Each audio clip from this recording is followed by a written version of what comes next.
Thank you, Chair. Okay, thank you very much. Welcome, everybody. And we've got a full agenda, so we'll go straight into it. Claudette, do you want to pick up any apologies for access? Yes, yes. So I appreciate it's the end of term for most settings. So the co-chair, Simon Eakins, has given apologies.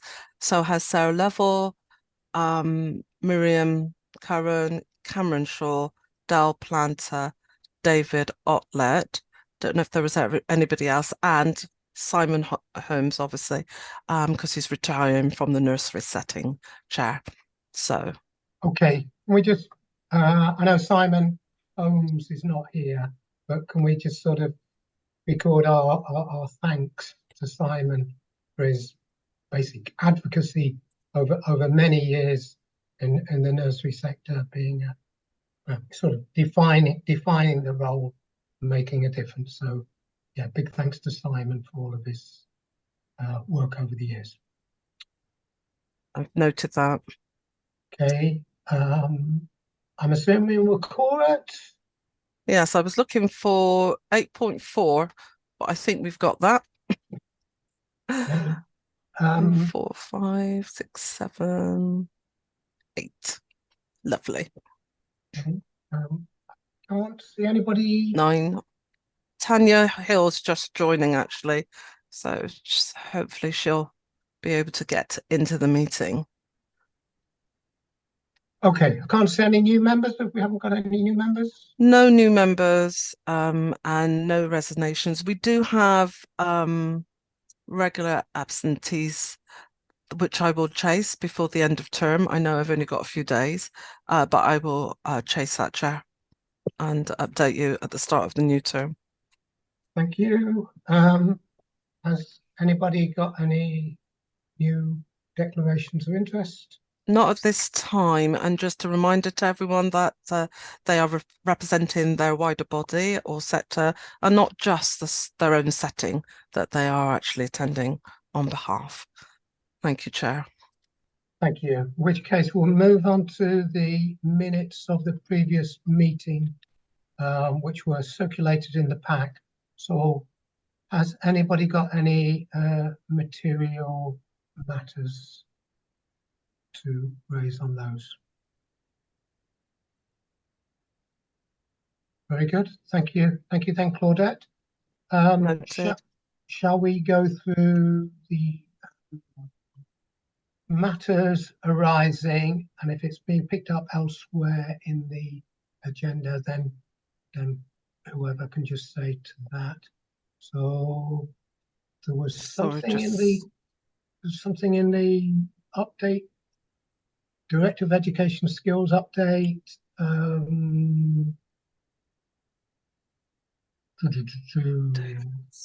General consensus on the need for transfer with regards to commissioning, the timing of the strategy, or is in the general discussions.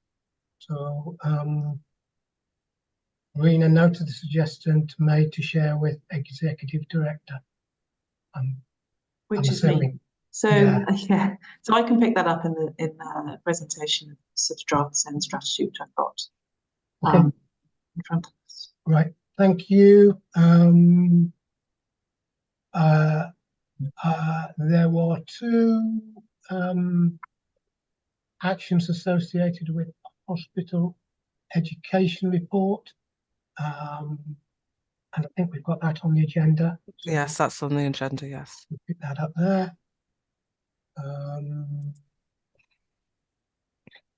There was something on the finance report in section 6. The Goodwin, can you either? That's the update to the scheme, Chair, which is covered in the agenda. Okay. Thank you. Was one for you, Claudette. Oh yeah. Members asked that reports for the maintained settings to be shared in advance of future meetings. Yes, I've got that noted. Thank you. And I think that's it. Okay. Lovely. In which case, then Hannah, I think we'll go straight over to you and your presentation and the SEND strategy update. Thank you, Steve, very much. And good afternoon, everybody. My name's Hannah Woodhouse. I'm the Executive Director for Children and Education. And I have been just over 5 months in this role, so it's lovely to be here. I have not been to the school forum until now, so it's lovely to be here. And I'm going to present the Director's Report. And the reason I'm going to do that is because with the Education Director for Bristol, Rena Bogle-Welsh, left at the beginning of this month to go to the same post in Liverpool, and we wish her well there. I will be advertising permanently the post from September, but I have filled the post on an interim basis with somebody called Vic Verma, who is who did this role in Dorset and then in East London. However, Vic is on leave. So sorry, that's a long preamble to explain why I'm here. And I suppose it's worth saying also that I'm really conscious of the scale of changes that you've seen in the council, in my role, and now we've got a further change in the education director role. And you know, the only thing I can say, I think, is that you know, I'm really conscious the DCS role has turned over a number of times. I'm in a permanent job. I'm enjoying it very much. There's lots to do, but I intend to stay, and I really recognise the need for stability and consistency. And Steve, the others will know, I have a bit of a background in terms of working with schools across the Southwest and in Bristol, and have worked for the Department for Education for 20 years before this role, as well as in other local governments. So I come from an education background, and it's very lovely to be in this role. So I think that just to say that really. I was going to go on to the SEND strategy, but just a few things I wanted to say verbally before I did that. One was obviously since we in the last couple of months we've had a number of changes. So alongside leadership change, we've also had a new council and really significant change of both political administration as well as the way that the administration is governing across Bristol at the committee stage. And I know you've talked about this before, but obviously the committee stage is now starting to bed down, and we're seeing the first committees coming through. So it's quite a significant change of the way that we do business in the council. And then obviously, secondly, we've just got a new government elected, and we've got a King's Speech tomorrow. Some of you might have been on the Secretary of State broadcast just now. I wasn't, so I don't know what she said and whether there was anything interesting there. I think they are. I think really... she said that there was going to be lots of money coming Bristol's way, or maybe I misheard that. Oh, amazing! I think unlikely, but nice to think about. I mean, it's early, isn't it, with them? And I think, you know, a number of things about their way of governing in terms of the missions.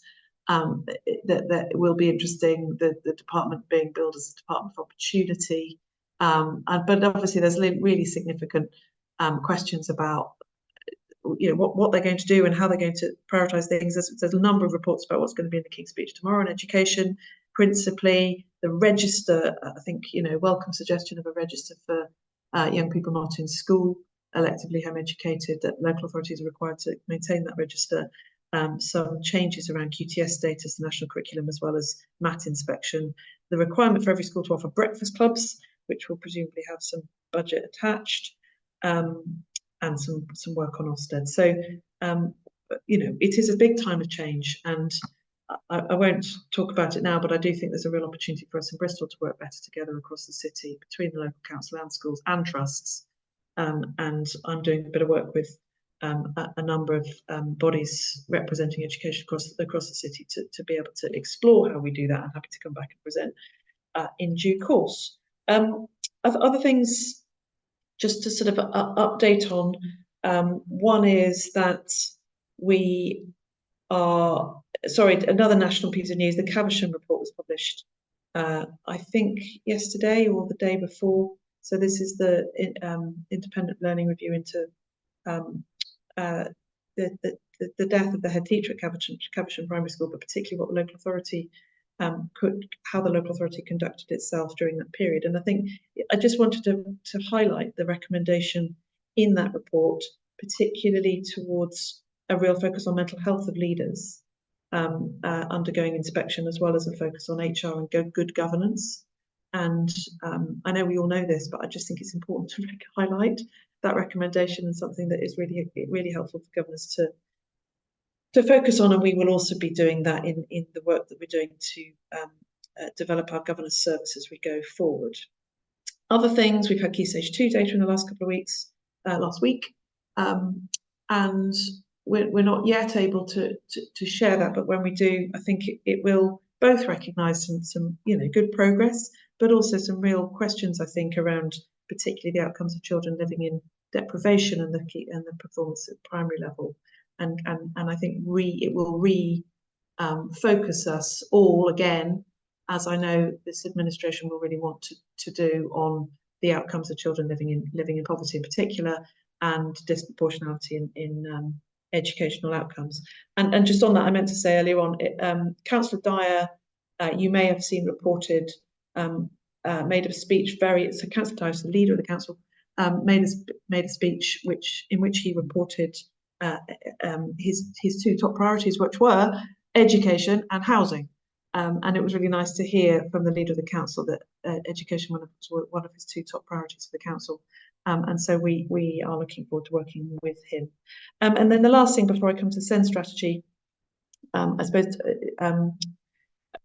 sorry, a couple of things. One is, it's been reported, and it is the case that we continue to see a number of episodes of serious youth violence across Bristol. And I suppose I wanted just to again record my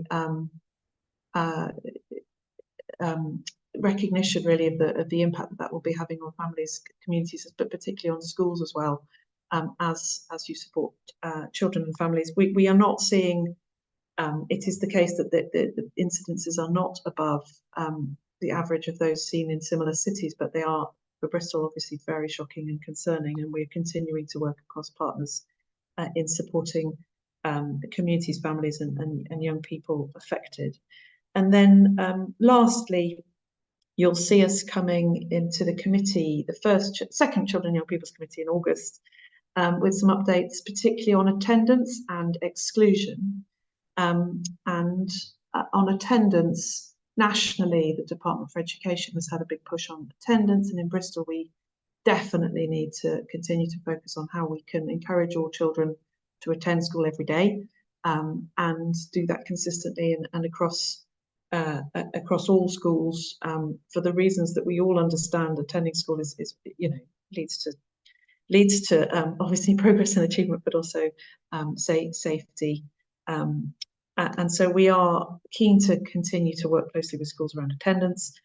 We've done some work with the secondary sector around reducing exclusions and managed moves across the city, and so we will be bringing an update on that work. But I wanted to recognise the secondary sector's commitment and support to work closely together across the city to make sure that every young person has a place in education, and that we minimise exclusions, particularly the disproportionality of exclusions.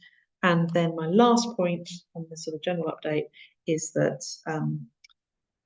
we have a number of changes in terms of the population in Bristol. So, and again, it's not unusual nationally. So we've got a bulge going through the secondary sector, and as we all know, and you will have discussed this many times before I arrived, so there's a question really about sufficiency of post-16, but there's also probably an even bigger question about numbers in primary schools as the bulge comes down and bottoms out in the early stages of primary education, and particularly how many classes we're going to need to provide over the next 3 or 4 years in parts of the city at primary level. We're going to need to reduce, and the only way we can do that is by working together across the city. So we're doing some work around places planning, and I know that's come up, Steve, in the discussions that you've had.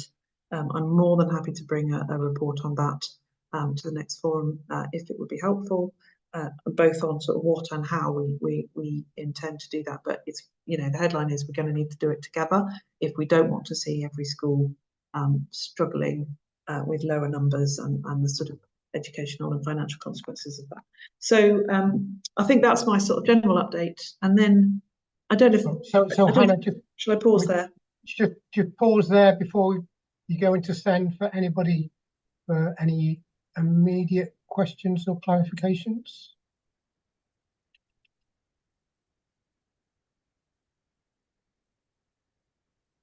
No? Okay. All right. And welcome Councillor Townsend as well, and welcome Travis. Right, back to you, Hannah. Thank you. So obviously one of the sort of big questions, just picking up the point about sufficiency, is around sufficient places in special educational needs provision across the city, and we're working hard, and I know what discussions ongoing today to make sure that we have sufficient places in specialist provision for children that need them across the city. And that links me into the SEND strategy. So what we've brought today is, and what we've published and shared in advance, because we are keen to share our working, and we're keen to be as transparent as we can and to receive comments and questions, is the drafts SEND strategy for Bristol, which has gone through a number of iterations and continues to go through iterations. So it is we're in discussion with. It's a partnership strategy, so it's work that has been done on behalf of the health system as well as the parent and carer forum, as well as the education authority, and the local authority, we are planning to bring it to the October Children and Young People's Committee for final agreement. What it represents is both.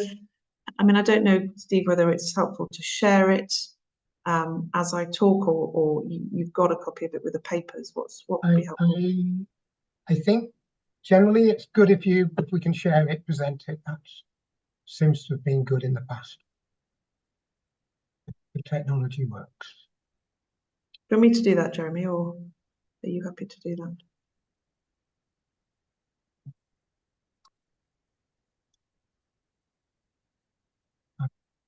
Hannah, have you got it to hand?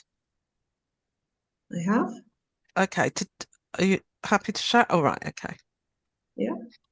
Lovely. So this is in the public pack, and I'm going to run. I'll just scroll through, if that's all right. I think once again, this is draft. We're showing working.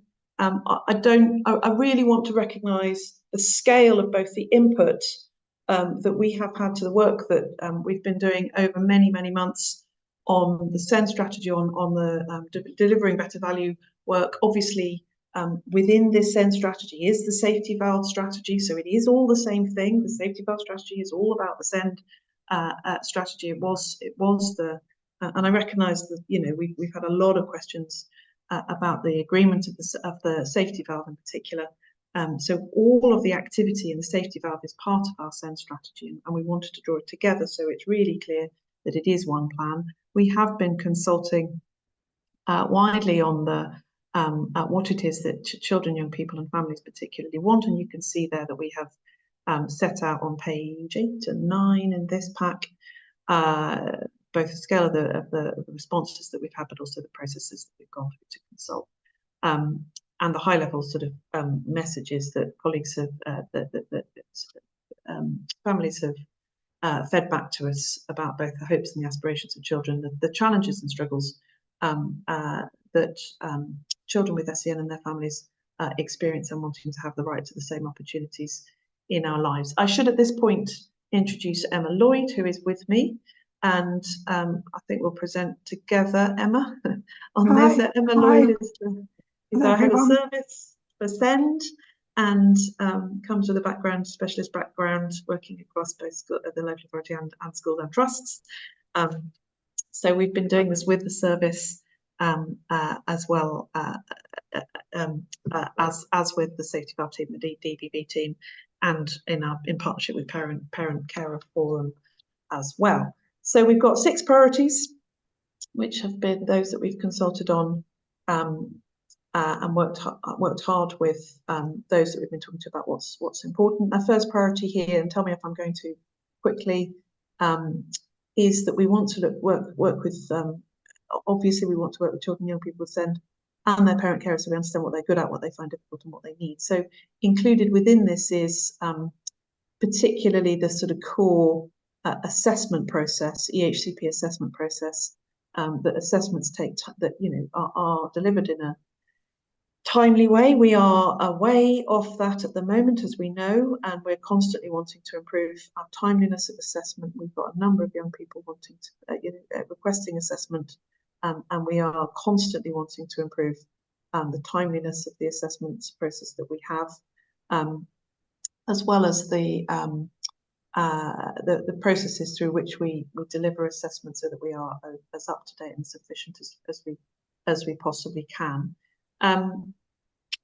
I'll keep going, Emma, and then I'll come to you on anything that you want to emphasise, shall I? So secondly, we want to work really closely with parents and carers and children and young people with SEND, particularly around decision making, making sure that plans are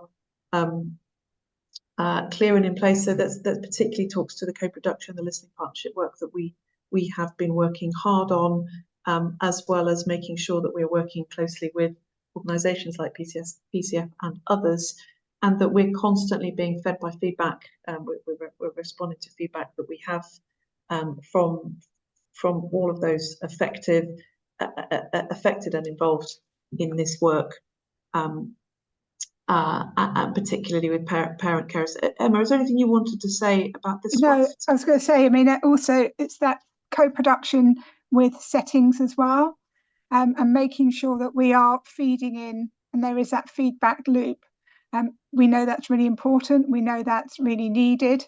And again, making sure that we are giving the support to parent and carers and the children, young people with SEND, but also making sure that actually we are doing the same and supporting schools as well where they need it too. Thank you.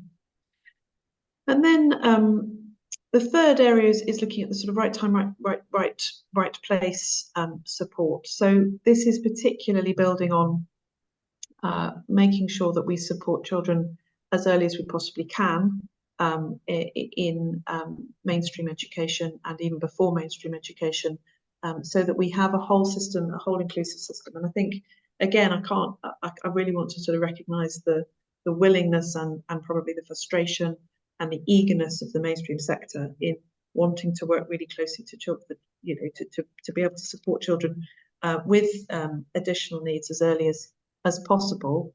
And we're working, and again, this comes back to the debate about top up and outreach, and how we can make sure that we have a service that supports schools to be able to respond as early as possible before the need for assessment, and then including afterwards. And for children with higher needs. Emma?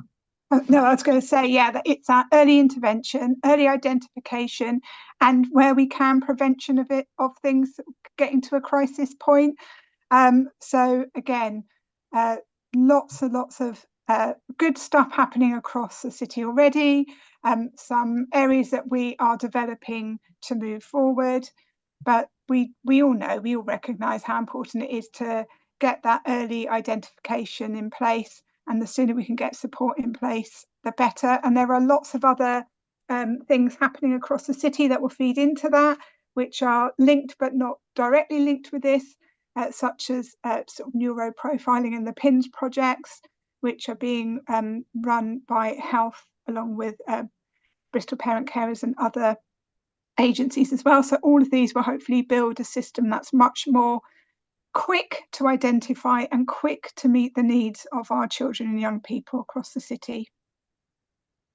And Emma, I think it's worth saying, primary colleagues, well, all school colleagues around the table will say to us, we'd like to know exactly when this is going to be available to us. And I think we're really conscious of that. I don't know if there's anything, we are bringing some communications, aren't we? There's some communications currently going through the comms team at the moment. We really appreciate this is causing a huge amount of anxiety, but we've, I've said this to people in other forums. I think we've got one opportunity to get this right. We need to make sure we do a really great job. And we also need to make sure that we are listening to all the feedback that we've got. So it has meant that we haven't got the comms out as quickly as we wanted, but it's only because we really want to make sure we get this right. So there will be some comms out before the end of term. It's currently going through the comms team at the moment, and I'm hoping that will be out very, very soon. Well, obviously before Friday, so that schools have an idea of what's coming. And then coming on to section. Hannah, I see Tonia's got her hand up. How do you want to do this? Do you want to? I'm fine. Yeah, Tonia. Yeah. Go. Okay, just to break it up. Go, Tonia. I'm also happy waiting till the end of the presentation if that's easier, Hannah. Or would it be better to do it now? Let's do that, Tonia. So Hannah, push Okay. on, then we'll take all the questions. Right. Yeah. I'll keep going then. I recognise I'm going fast, so do pick us up. I mean, I think the section 4 is particularly around making sure that we've got the right places at the right level. So this does come back to the point about capital provision, specialist provision. We've got a number of, as we've said before, and as we've published, we've got a number of capital proposals to expand specialist places across Bristol, including a new special school. And we are constantly working to bring forward more specialist places, resource bases across the city to meet the demand that we have, and in the process to make sure that we support children as locally as possible, as close to home as possible, which is better for them as well as financially is better for the long term. We are looking at the future provision, and so I know that there's concerns about children in current provision outside of the city. We are looking at the future provision of children coming through and make sure that we can keep them as close to home as we possibly can. And obviously, we will always do that with the right, with the child front and centre of the work that we do. We've also got the ALP alternative learning provision, which is set out within this, which again we are in the process of being about to publish the new ALP provision directory across the city, so that those who are in alternative learning provision are supported as best as possible. Emma, is there anything you wanted to add? Yeah, I was going to say, the Bristol was really thrilled that we've managed to secure the new free special school. And again, I think information will come out about that because of PERDA. I think there was some last bits from the DFE that needed to be sorted out before comms come out properly, but that's in train. We're also looking to engage with settings, and some of that will be around send leaders, in order to see with the capital team to see what we can do to help build and support the provision across the city as well. So some information will be coming out probably in September, but that some of those early conversations have already started, and they will be open to everyone and anyone. So nobody will be excluded from those. And again, back to that alternative learning provision, there's the Inclusion Hub will be launching some new things in September, and I think settings will be getting invitations shortly to an event that I think is at the end of September or the beginning of October. So there's lots of stuff happening in this space, and we do appreciate it's a lot of change, a lot of new stuff, but we are trying really hard to make sure that we get it right and get it right first time for our children and young people. And then fifth is really looking into the future. So particularly for children rising 16 or beyond 18 to 25, what are the range of options available for young people? As I've already said, there is a pressure anyway across the mainstream sector for post-16 places. That is equally true of children with special educational needs post-16. And so again, looking at how can we make sure we have sufficient provision to match needs post-16, as well as making sure that annual reviews have a clear focus on preparation for adulthood, and that we're joining up with our adult colleagues as well.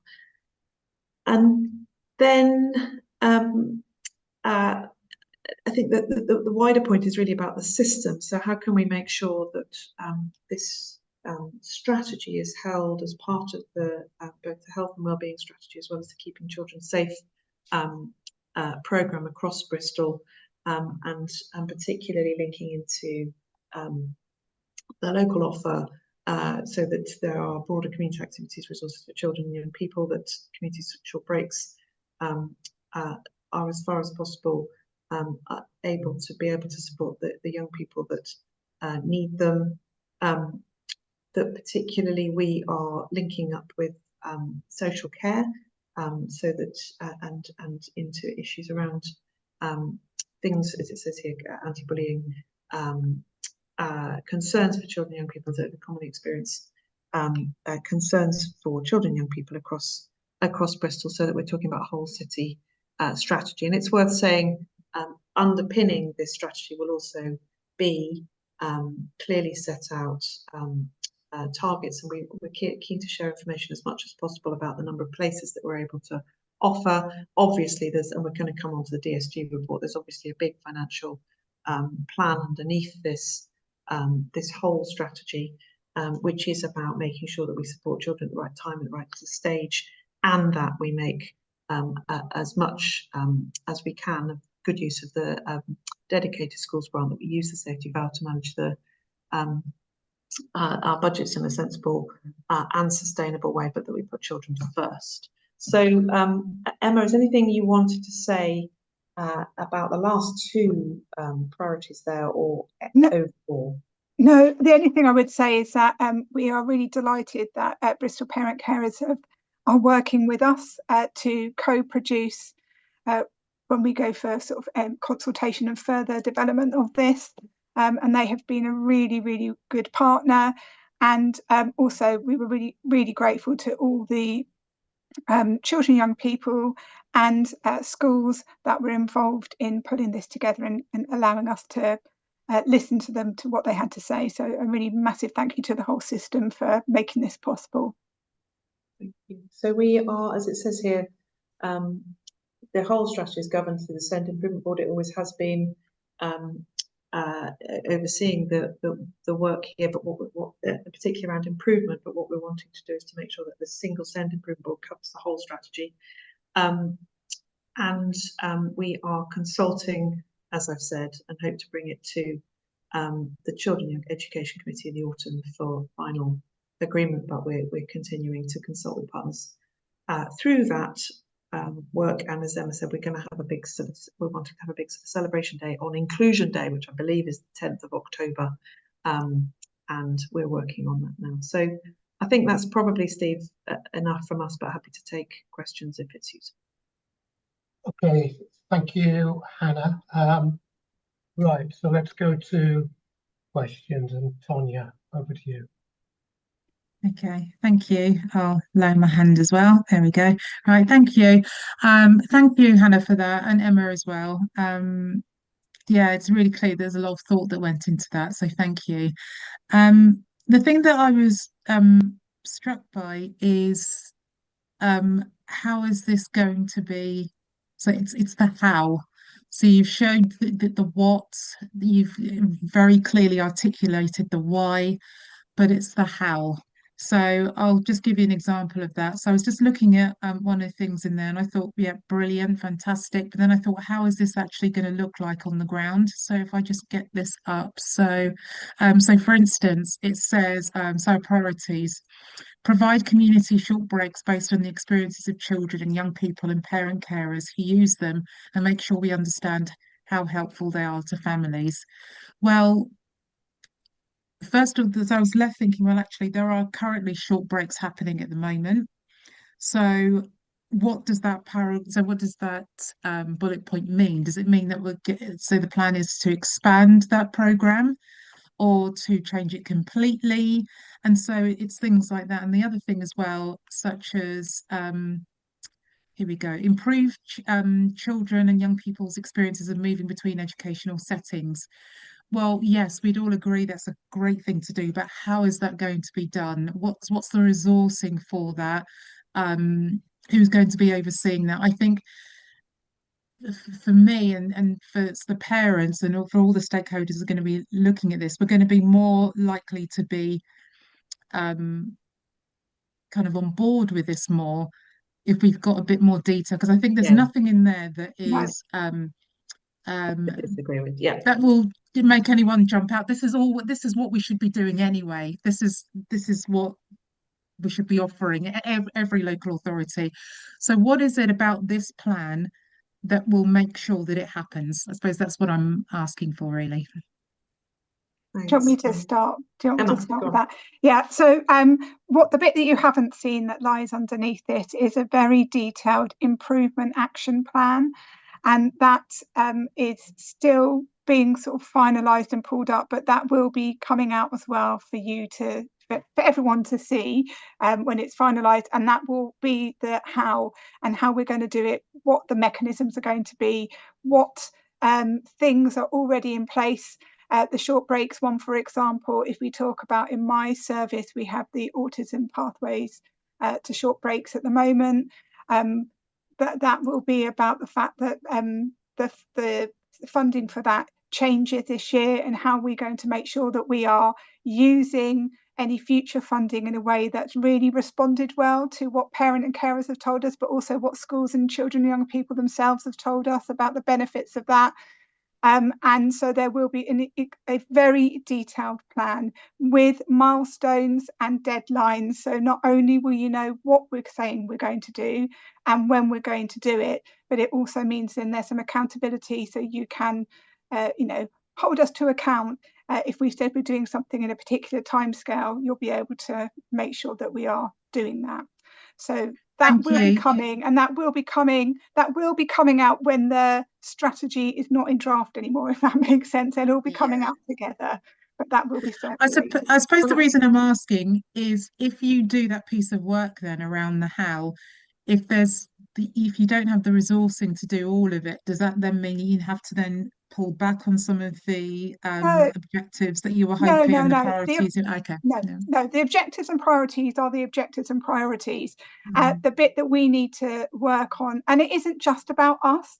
The whole thing is that it's a system-wide thing. So it may be that actually we hold a huge piece of that jigsaw puzzle, but it's also what people like Autism Independence can bring, what schools can bring, what lots of other the Wessel.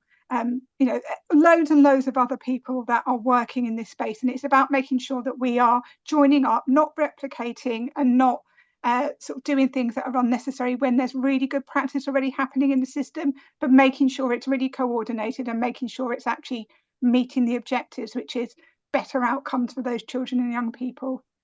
And I think that was the point that I would have just added, is that this is a partnership plan, and as I said, we're sort of showing you the workings, really, Tonya, based on work that we've done, consulting through DBV, consulting through this year on sort of what it is that children and people, parents need, want, and the work that's underway. But it is very much a piece of work that we are doing collectively through the sort of Centre Improvement Board, which does include representatives from the school sector, from the health sector, from the PCF. And therefore does need to represent what we're all doing together, and also the resources that we have, and obviously, there's obviously always a limitation on those. So what we're hoping to come with is the detail underneath this, as well as, this is a sort of, I hope it sort of gives you a bit of a sense of the coherence of it, but we do need to be able to share the detail and make sure that it's right and it's realisable, and then of course we need to deliver it. Through really good program management, project and program management, which is a challenge because of the scale of what we're doing.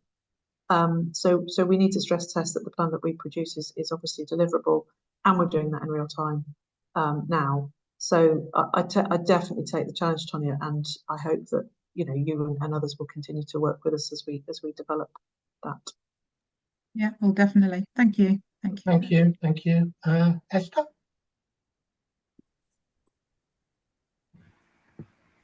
Evening, everybody. Thank you, Hannah. Thank you, Emma. I suppose what I was going to ask sort of reinforces or reiterates really what Tonya's just said, that the intent looks really strong and nothing that anyone would disagree with for our children.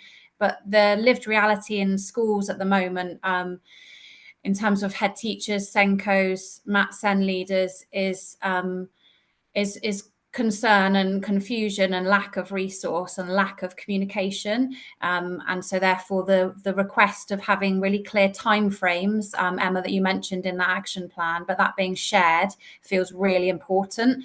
So for example, the digitalization of EHCPs, special school places, those things, neuroprofiling, working with health, having some idea about when that is expected to happen would be really helpful and really reassuring, so that we could work in partnership to get behind all together and continue to.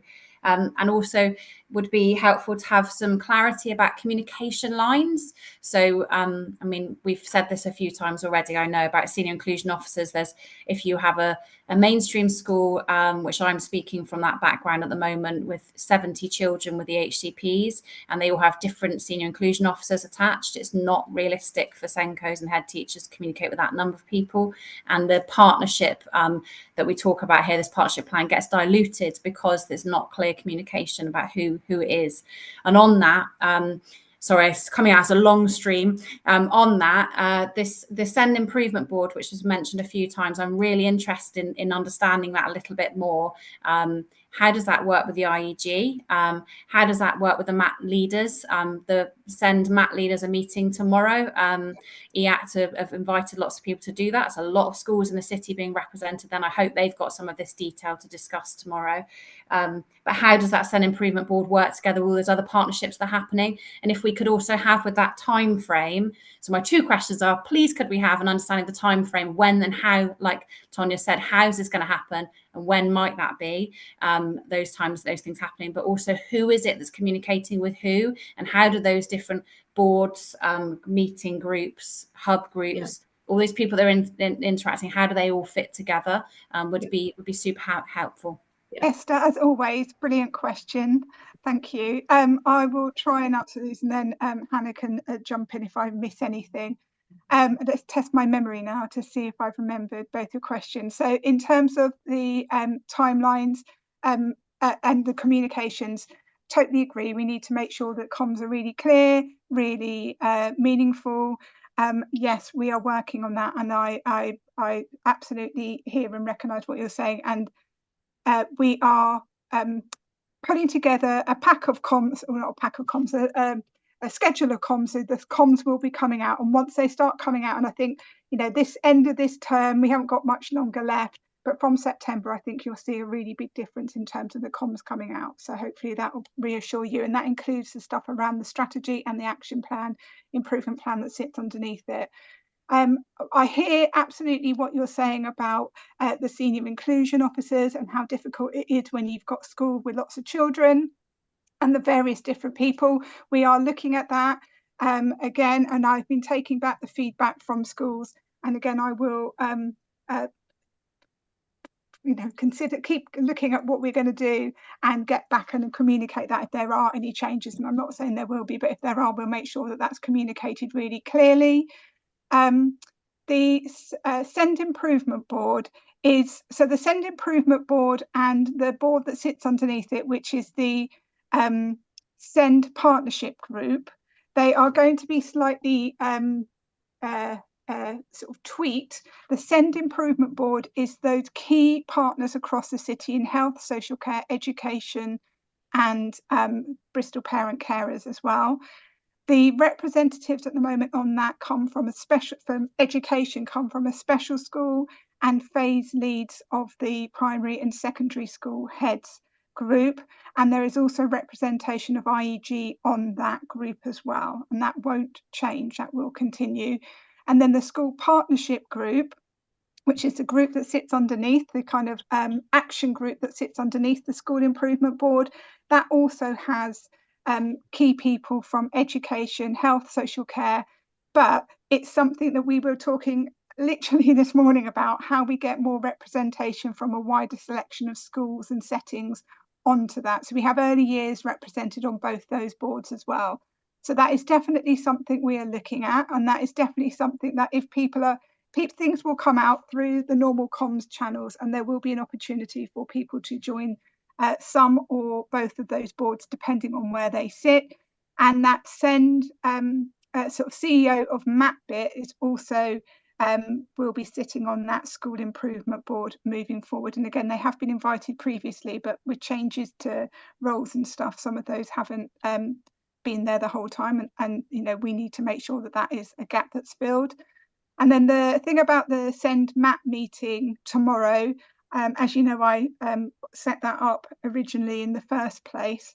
And yes, absolutely, we're going to work really closely with our Map Send leads across the city, because there's a huge amount of knowledge and skill and a wealth of resource there that we need to make sure that we are definitely working in partnership to improve the system moving forward. So I'm not sure if I answered all of your questions or in a particularly coherent way, but I will be at that event tomorrow.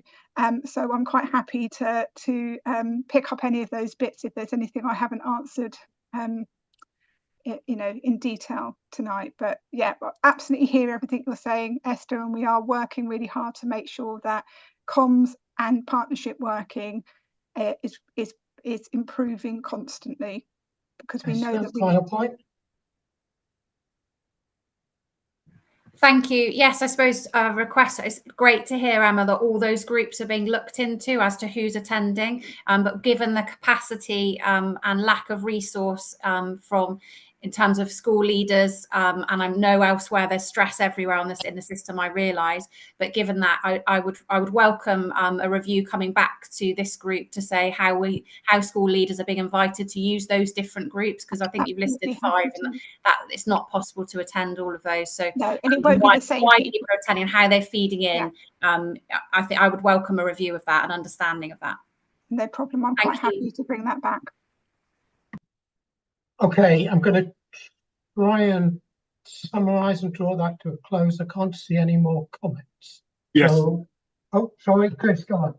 Yeah, sorry. Yeah, sorry. This goes back to Hannah's first statement where she said about the director. I was just looking back, and since I sat on Schools Forum, Vic is now the 7th director of education in 8 years. So there is no consistency, longevity within that role. And I think what my question was, the previous question was, how is this going to work? My question is, why will this work when I've sat and I've looked at presentations over the last 8.5 years that have had very similar kind of anticipated or hoped for outcomes, but hasn't worked, because obviously we're at this point now. And I suppose my question is, why and how will this grow off of the piece of paper into reality and make things happen? Thank you, Chris. So I think the only thing, I mean, I said at the start, you know, there have been a number of changes of people in my role. There have been a number of changes of education director.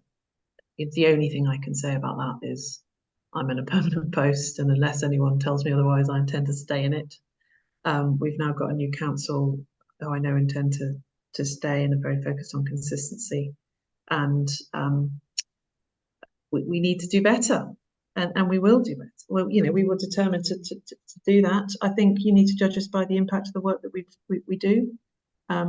We need to produce a plan that is clear, is well communicated, and demonstrates impact in a timely and transparent way. That's what we intend to do. And I mean, I can't say anything other than you need to hold us to it. I understand the frustration that you're presenting. I think the thing being that would be my synopsis of what's happened previously is that a brand new initiative has come out. Within a short period of time, it seems to have run its course and run out of steam for whatever reason. And a new label's put on it to say we're starting again. And we don't get further than a piece of paper, really, without seeing it embedded within the localities of schools or whoever it applies to say, do you know that that's moved from that piece of paper into reality? Very few of that has ever happened. No, I hear that, and it's not the first time, Chris, I've heard that. But I think the only thing I can say is, and I recognise the exhaustion that brings, you know, and the only thing I can say is we need to keep working on this every day. We need to keep demonstrating the impact of the work that we do. It might not be fast enough, but it will continue consistently.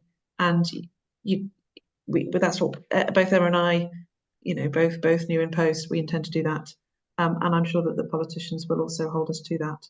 And that's their job. So I don't think there's anything else I can say other than, Chris, I hear it, and I recognise it. Okay, thank you. Thank you, Chris. Tonya, last? Yeah, I was just going to add as well. So, Emma, you talked about kind of, and I think Hannah, you talked about this as well, about partnership working. I think one of the things that will go to kind of alleviating some of our fears is perhaps this plan having a strand in there about re-engaging the workforce. I mean, quite rightly, you're saying that school leaders and so on and people will be part of this. So it's not just because we're not expecting you two to do this and we're just sat back doing nothing, completely passive. We're going to be active participants in this, but I think part of that would be that will kind of get us invigorated and to be a bit more or less cynical, I suppose, is being very clear about actually this is your role within this. At the moment, we've just been presented this, but where's the in for us? Where's the in for the parents? Where's the in for things like that? So I know that these are all going on behind the scenes, but I think if you're able to share this with everybody to say, right, okay, part of this stream requires this, in order for this particular outcome to happen, we need X number of leaders from this area. We need this going on. Who's going to volunteer? But at the moment, I'm looking at this thinking, how do I get involved? And if I'm thinking that and then thinking, actually, I've got to make a note of that, I've got to email Emma or something like that, and I'll forget and so on. But if it's really clear in the plan, this is when we're going to talk to, these are the people that we need to talk to. I think that's going to give us a bit more reassurance that it's not a conversation that's happening somewhere in City Hall. None of us are involved in it. And then it's going to change because someone's going to leave again. And then we're back at square one, a bit like what Chris was saying. Yeah, no, I can hear that. Really good point. So, I mean, I think the actions I'm hearing from this are that we need at the start of term to set out really clearly the detail of the plan underneath is for discussion, which we have, and there are timescales and targets and budgets in that, but also a simple map of how schools can get engaged in it. The typical way we would have done that normally would be through primary secondary special heads groups, but Christine and I met the trust CEOs on Monday, and obviously it is the case a number of schools are run by, most schools in Bristol are run by multi-academy trusts, and so what we are looking at is how do we engage through the role of organisations like groups like EISG in a better way across the community of educators across Bristol. How do we have a better, simpler, single conversation about education in Bristol? And what are the ways in which schools can feel as if they can make their voice heard? And so I'm very happy to pick that up and bring it back as an update. I know we're getting a bit beyond the sort of formal role of School Forum, but it's a good challenge. But no, principally, Tonya, the way we would normally do this would be through the primary secondary special heads, which is the most immediate way to feed in. And I meet with the primary secondary special head teachers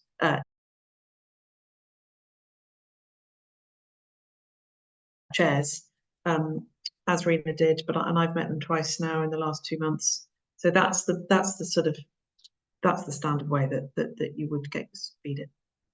That helps. Okay, Joe Kingston, you have your hand up. Oh, we can't hear you.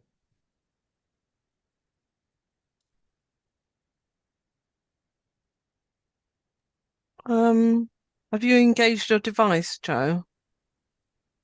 Right. You sure you're not on mute or got a headset plugged in by mistake, which is usually the common thing.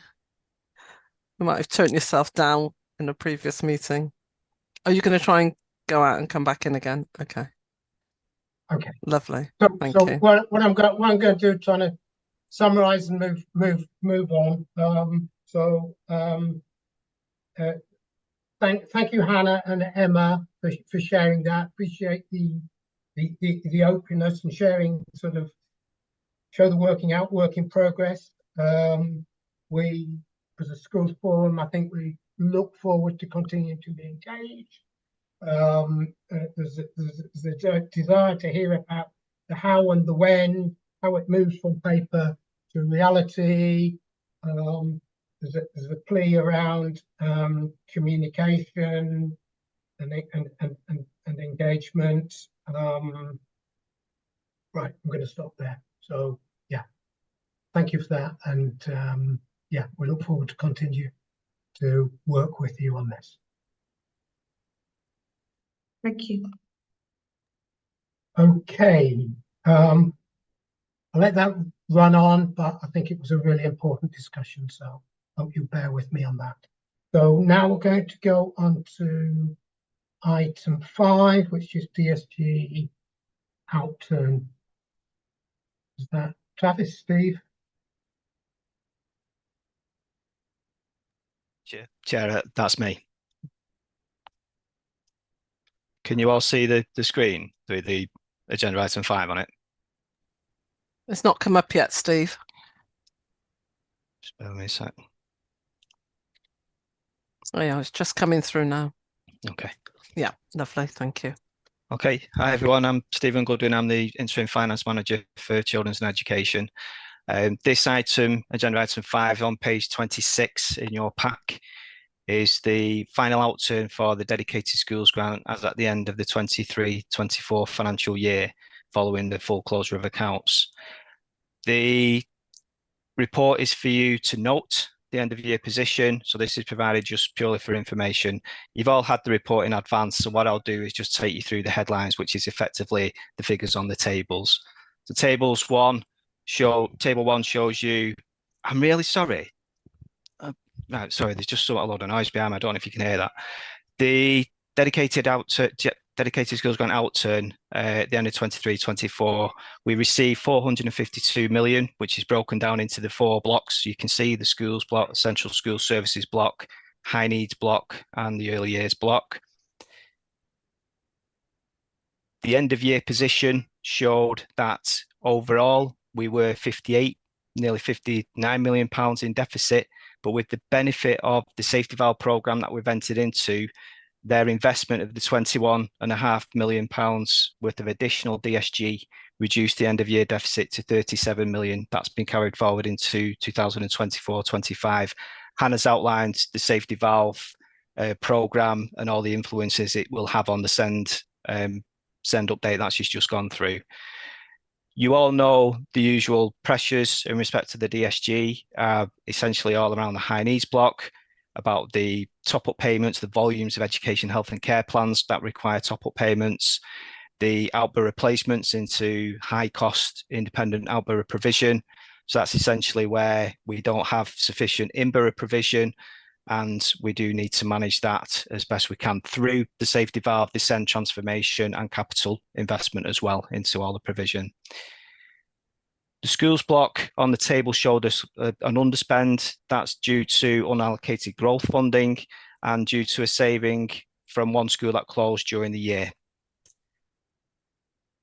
In respect to school balances, we had an adverse movement of school balances overall of 1.7 million. So they ended the year in a net deficit of 3.4 million at the end of 2023-24. And you can see the table there with the breakdown per sector. We haven't included individual school balances because that's not been published in the public domain by the DfE as yet. So you can see around a third of schools are in deficit and 50% of those are in the nursery sector. And that's where we'll come on to the schools in financial difficulty on a later report. So that was a very quick fire overview of the headlines. There is more detail in the narrative, but if anybody's got any questions, I'm happy to take those.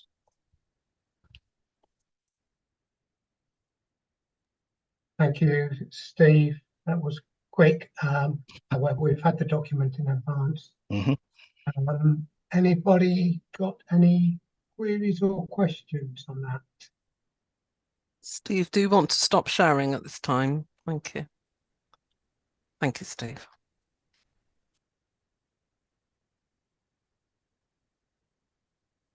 No, I think that was clear, and clearly the deficits relate to some of the topics that we've just discussed, so that's clear as well.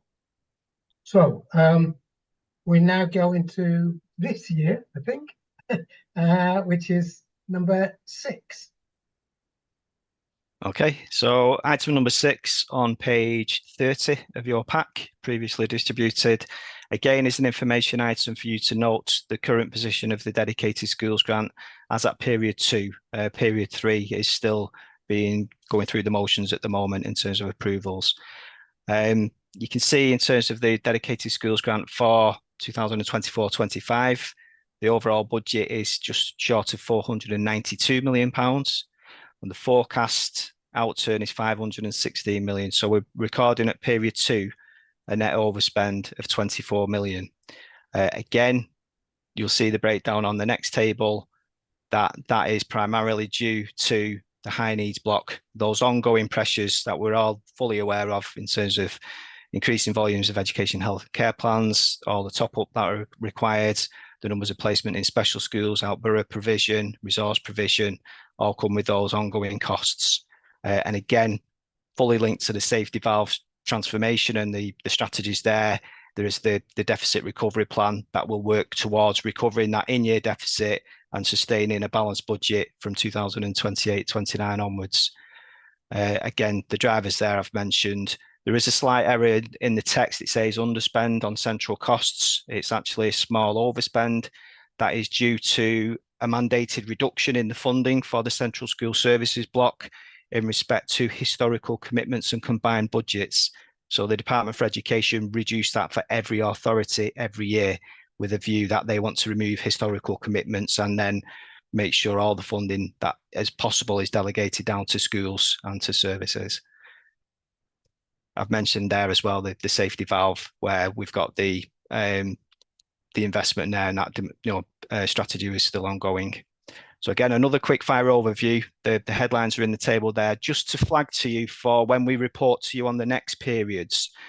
The budgets have changed in accordance to advice from the Department for Education because this is the first financial year in effect that we've had to plan for the safety valve.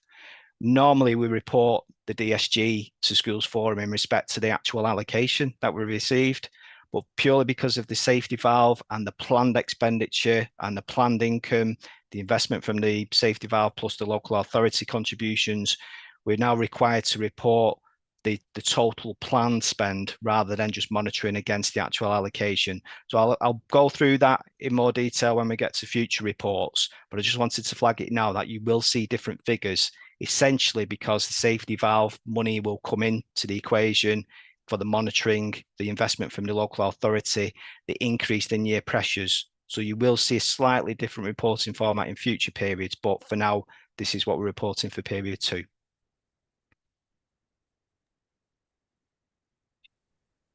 So, thanks again, Stephen. Any other further comments? I guess I have to say, I mean, I've been in education for 2 years and still my commercial background is screaming that we put out a budget and then 2 months later we've got a forecast and it's radically different and it's going to be radically different. So, and I sort of understand why, but I don't know. It feels strange for me, but perhaps that has education works. Just on that, Steve, I think it's all about the planned increase to the deficit, which is approved by the DfE. So the forecast will show that overspend, but it's part of the plan. I know it doesn't look ideal, but by the time we get to 2028-29, if everything comes together, you will see that turn and the recovery with that investment from safety valve, all the strategies that Hannah and Emma have outlined, then that's the plan. Okay, thank you. Okay, right, we've got item 7, scheme for financing schools. I think there's a decision required here as well. There's one decision here, yes. Okay, so down to page 32 in your pack. The paper here is in respect to the revised scheme for financing schools. You will recall we did bring this to the previous schools forum meeting, and we went away with some questions which I've delved into and updated the report accordingly for this evening.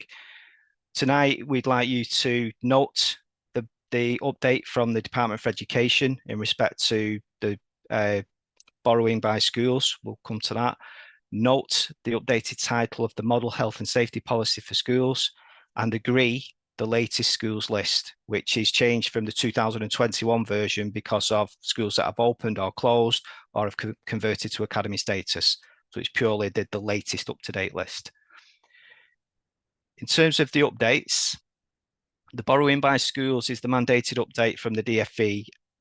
They have said that is to apply with effect from the 1st of April because it relates to the financial year. And we did appreciate that Schools Forum didn't see this until June, and it's purely timing in respect to when Schools Forum meet compared to when the updates came out from the DFE.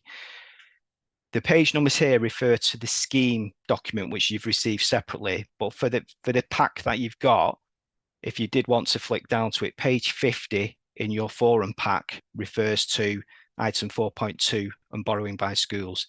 Essentially, the DFE have made it, I think, easier for schools to understand the application of borrowing in respect to leases, where previously there was differentials between operating leases and finance leases. So the DFE have clarified that, and in the appendix, which is at page 43 in the scheme, but page 76 in your pack, it outlines exactly all the types of leases that are applicable to schools. And I think I said at the previous meeting, it's the normal run of leases that you would expect, from ICT to minibuses to anything else that schools would usually enter into lease arrangements for. So that's a mandated update. That's purely for noting.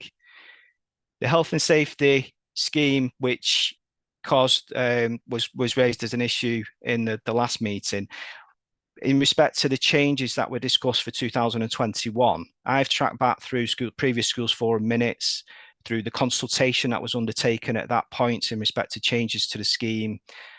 I've gone through the recorded minutes, the consultation, can see that there was debate, but ultimately Schools Forum in 2021 updated that scheme, which is the current published scheme available on the website. There was one note in the Schools Forum minutes to clarify that there was a concern that the health and safety manual for schools didn't exist. Now I've tracked back, and it does exist, albeit it exists in a different name, and it is available for schools to use on Bristol's website and through SharePoint, which is what the council platform is. So it's now called the Model Health and Safety Policy for Schools. So the only update I had in respect to the scheme for financing schools was to change that name. It previously said Health and Safety Manual. It should have said Model Health and Safety Policy for Schools, which is the policy you will find if you search for it on Bristol's website, or as I say, if schools can access SharePoint. So that again is just to note the change and the clarification in terms of that policy. And then the schools maintained list, pages 38 and 39 of the published scheme, but page 71 to 72 in here is, as I've said, purely the list of the latest maintained schools. And I've updated it since the previous meeting because we've had one more school convert to academy on the 1st of July, and they've now been removed from that list. So that's as up to date as it can be as at today. And we'll continue to update that if there's any more changes in the maintained schools numbers.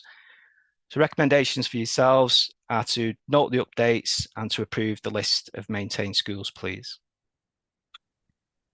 Okay, Steve, thank you. And thank you for your obvious diligence in chasing all of that through. Appreciate that.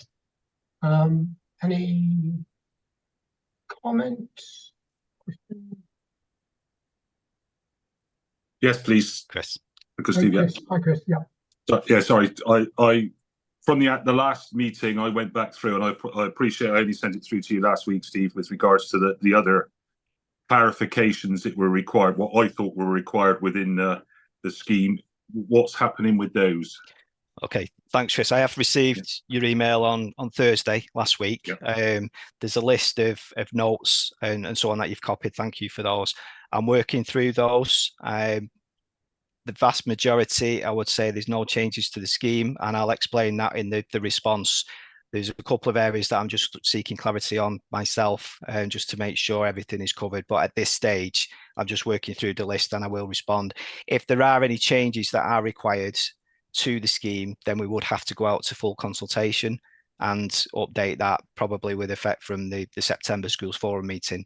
But as at this stage, I'm just working through that list at the moment. Okay. Thank you. Okay, thank you for that. So it sounds like we probably should move to accept the paper. I guess that's point number one, and also note that if for whatever reason the subsequent changes, that would need to go through consultation and come back again. Yeah, okay, so Claudette, what do we need to do? Just Well, there's good representation from the maintained settings, both secondary, primary, special, crew heads and governors, which are from the maintained. So I don't know if that would be Louise Nevers, if she's still on here. I think she is. Melanie, Chris Spring, Mirch, Lee Hannon, Tonya, Eileen, Steve. I mean, the question would be if anybody has any objections with her. No, so no. happy to approve. Yeah. All right. Thank you. Thank you. Thank you very much. Okay, we now go on to the hospital education funding. We've got an updated paper for that.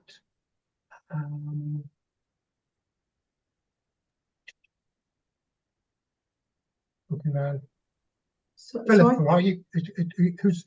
I think this follows your previous discussion and is for clarification of the proposal that was put forward at that meeting. And Philip is here if there is a need to discuss, but I think it's clear in terms of the proposal set out, and is here to record the recommendation for agreement. Okay, so Mandy Cheshire. There we go. Sorry, it takes some time sometimes. Having gone through that report, I'm just wondering why the primary. I mean, it says that it's on a sliding scale, directly linked to the ORPU on number 4. But having done the calculation of the per day charge, it would appear that primary schools are being charged more than the ORPU, whereas secondary sector is less. 2182 times 180 equals £3,927 per annum. And as far as I can work out, the actual primary ORPU is 3,500. They're supposed to leave 3 weeks in the primary sector. It seems to be taking more out of the primary sector, and I would imagine that this would be particularly an issue for the schools that are junior schools, because when I was working for Bath and North East Somerset, the infant sector were paid a higher rate of ORPU than the junior section, so just because of the fact that you have more learning support assistants in the Key Stage 1 sector. So what? I mean, I wasn't here when you had this discussion previously. Can I just clarify, Philippa, that it was the intention to have a sliding scale which is about age related rather than numbers related? Correct. So what does that mean? So it is correct that the proposal was that it should be age related and the cost of primary age pupils being supported by the hospital service. Obviously, we're talking very, very small numbers. We are talking about a smaller unit cost for primary age pupils than we are for secondary age pupils. That is correct. It's a larger one for primary age pupils. What I'm saying is that the ORPU for the primary sector is around 3,500, and you're talking about charging them 3,900 for 180 days, which is far more than the ORPU is expected to be. So why is that?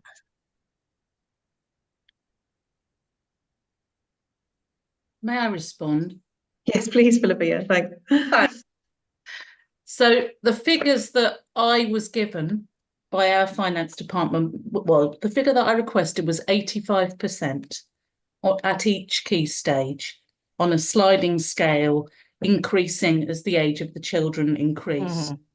So if there is a mistake in that, I'm grateful to you for pointing it out, and it will be remedied.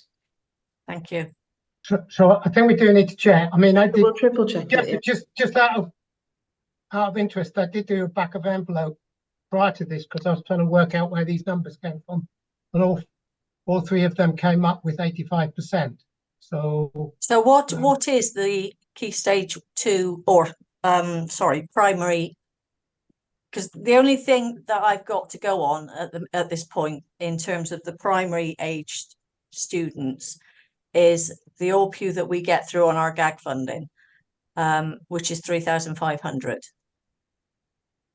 So I don't know what figure you've used for the primary ORPU, but as I say, if the primary sector have a sliding scale for infant and junior aged students, junior schools are likely to be worse off under this system. Okay, so I think the only thing I can suggest is that, Mandy, we pick this up with you outside of this and just make sure that the figures that we provided have been provided are accurate, and if not, we're going to have to come back again. Okay. Okay, and Mert, you got a hand up? Yeah, I have a specific question and then a sort of a general issue. In 4.1, it says that these figures will be applied if pupils do not receive top-up funding in the HCP. Is that because that money will be taken at source? Is that what it is? That's because, correct, currently, and there is no change planned, all students that are funded via top-up or they're funded EHCPs are funded entirely by that means. So no daily charge is appropriate for those students. Okay, I'm not sure I really understand, but I expect that. I mean, I have a slight issue with the whole concept. It seems to me that children who need the hospital service and and obviously they need to go there, and perhaps a better model would be some sort of insurance type of model, because a school can't plan for this. The local authority has to provide the school, and in the same way that school buildings are covered under a self insurance scheme by the local authority, it seems to me that that's a more appropriate type of model for financing the hospital school. Notwithstanding that, it seems to me that there is some guidance which says funds follow the child, except funds don't. That you can't, direct part of the funds that you're paying for the looking after the child in the classroom. That is not actually something you can take away and give to somebody else, because those costs of employing teachers and what have you, they don't change. So I continue to have an issue with the whole scheme, but maybe I'm alone in that. No, you're not, Mirch. I think I brought that up the last time at the last meeting. Yeah. Okay. So Can I just I just looked at the AWPU funding for this year, and it's 3501 Yeah. for a primary school pupil, and 180 times 2182 is 3927. Which is what I said. This thus meaning that actually schools will be paying £427 more than they actually get in. And it's also says in the report that it's supposed to leave them with 3 weeks of the term in their budget, which means to say that that should be well below or just below the 3,500. okay, look, it looks like I'm afraid it looks like we just need to clarify this, doesn't it? Yeah. So we will need to clarify the figures. And I think, again, I'm coming into this fairly new. Steve, I think I'm in your hands in terms of the concept, because I know you've been around this a number of times. I had understood the concept to have been agreed in a previous meeting but it was a question about the figures. So we will clarify that, and we can do that rapidly through the finance team in the council. And I don't know if there's any alternative to bringing it back next time, because it'd be quite nice to resolve it sooner. I think there will be an alternative to resolving it sooner by doing it out of session. I'm sure of that. Based on the discussions I've heard and the discussions last time, there was consensus with the majority in supporting the concept, which I guess is in line with the government guidance around funding following the child. There was some questions about the figures and the rationale behind it. If we can go around the loop again, that I think will be helpful. Fine, we'll do that. Yeah. I think it's the only thing we can do, given the questions. Thank you. Okay. Right, the last one I think is schools in financial difficulty, and that's a paper for noting.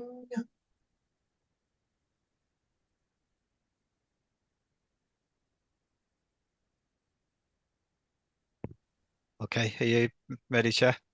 Yep. Okay, hopefully everyone can see this final paper and the update on schools in financial difficulty. As Steve just said, this is to note the update in respect to the use of the funding that we've received in 2024-25, how we'll utilise that. I've provided as much information as I can in respect to this grant, appreciating there's been some questions previously in that this was originally announced probably last October. We didn't receive any notification of our actual grant until December. There was some expectation it should be used before in that financial year, but given the severity of the deficits, as you've just seen on the previous papers, there was more conversations and strategy required to make sure we were utilising that effectively, which is in accordance with the grant conditions. So, and that is what many of the authorities, there was 35 authorities that received this funding, and several of those, or many of those, have done the same as us.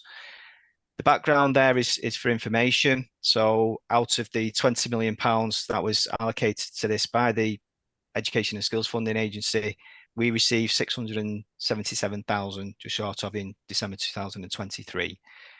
The ESFA have been clear that it is for the local authority to decide and to be flexible in terms of how they utilise this grant.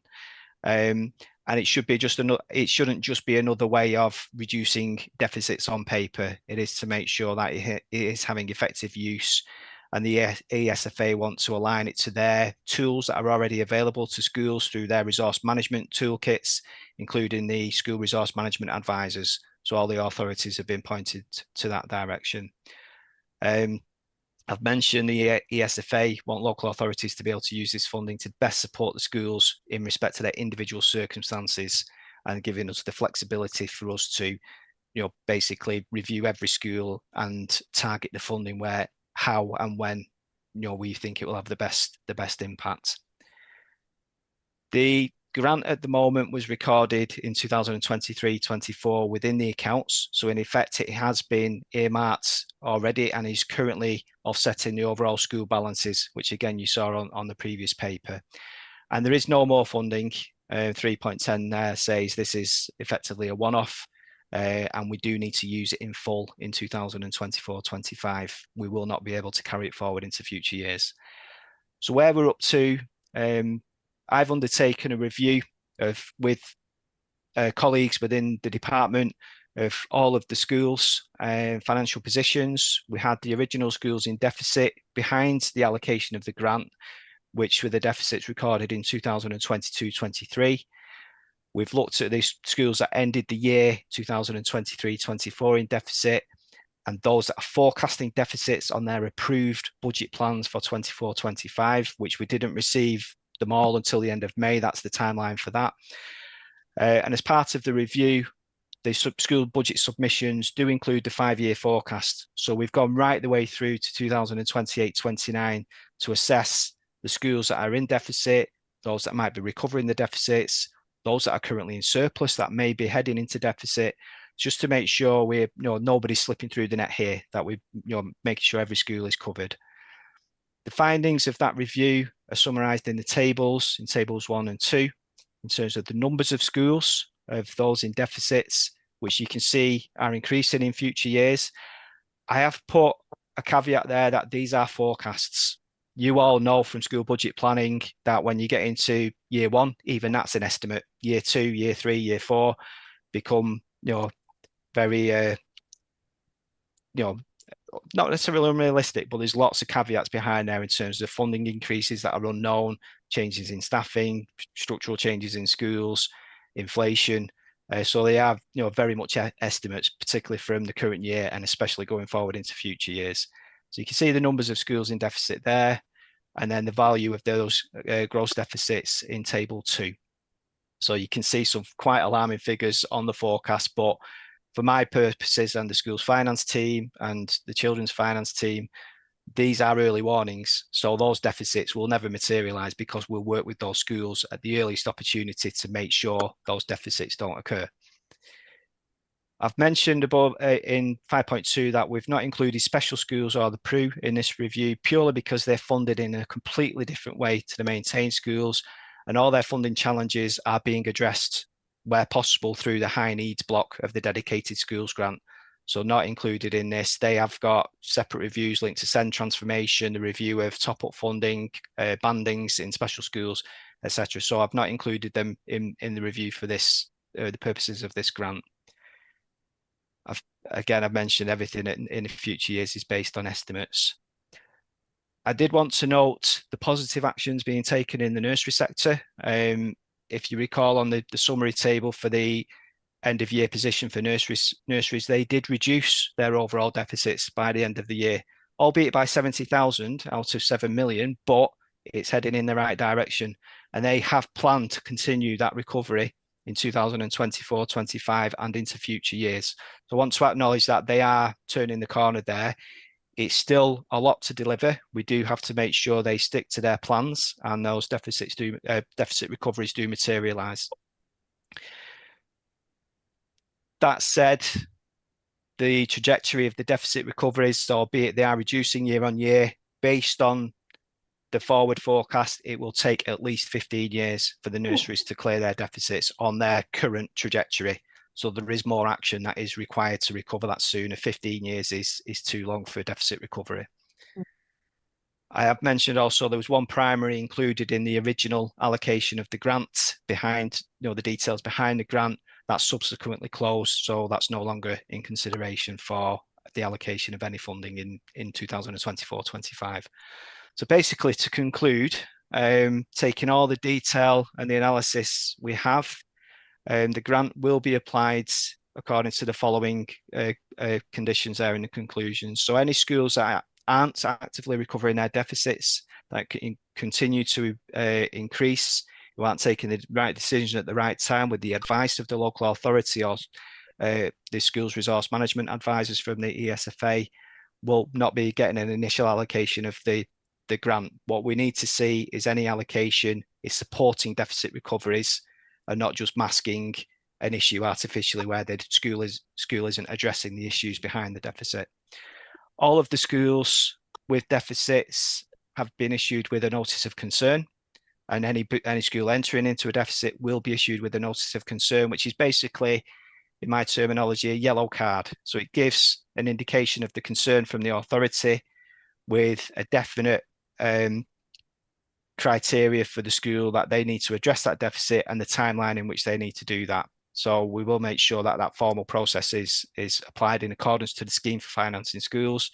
And if schools don't comply to that notice of concern, then the next step is the red card, which is the full withdrawal of financial delegation, which we don't want to do. And I'm sure we won't get to that stage, but that caveat is there just in case we do need it. We are looking at the circumstances of all schools being taken into account for the financial planning. Schools that have got issues with pupil numbers, financial viability, school building issues is one that's come to light through the review of the individual school budget plans. So all of those associated costs are having an adverse impact on the deficit. So we do need to address that. Pupil numbers should always be planned for in advance. So if there's any reductions in pupil numbers, then schools should plan for that accordingly. But I think in some cases, the building issues and contributions from the revenue budget being charged to the school are causing some issues there. So I'm going to look to resolve all of that. In terms of all the partners involved, we've got school improvement, HR, the school's finance team, children's school education finance colleagues, all the relevant officers where needed, including internal audit, chief finance officer. Everybody will be looking at this and making sure we do turn that corner, because the deficits are too high. For Bristol to be in overall a net deficit on schools' balances isn't what we would like to see and isn't the norm in other local authorities. So the distribution of the grant, there was a previous decision that 50% of the grant would be allocated to nursery schools. That will happen. The balances will be distributed proportionate to the deficit, and obviously taking into consideration all of the action plans and the recovery plans of the affected schools. The balance then is earmarked for the remaining schools with current deficits or planned deficits in 2024-25. So those facing financial difficulty, where we work with those schools to make sure they've got robust plans to recover that, and where we can give financial assistance, we will do through the use of this grant. I'm not going to confirm any individual allocations at this stage because there's more meetings to be had. We've got particularly nursery meetings in August, and where we'll review this and confirm any allocations, hopefully in the next meeting of Schools Forum in September or October. I've mentioned the special schools and PRU subject to different funding arrangements, so they're excluded. The grant must be utilised in full this year, so it will be allocated, and then we'll provide further updates on the distribution of the grant at individual school level at future forum meetings. So that's where we're up to. I appreciate no schools have seen the financial benefit of it at this stage, but we do have to get it right, and we do have to make sure that the schools are recovering those deficits, all the plans are robust. And we've also missed it there, 6.6, we have engaged the school's resource management advisor from the ESFA, who are working with 4 schools who are part of this consideration here, and we will take their recommendations into account as well. Okay, that's where we're up to. Okay, Stephen. Thank you again for the detailed work there. Any questions or observations? Mandy. On 6.5, second paragraph, it says it's going to contribute to the strategic support being provided. Does that mean to say that part of that grant will be top sliced in order to pay for officers within the local authority?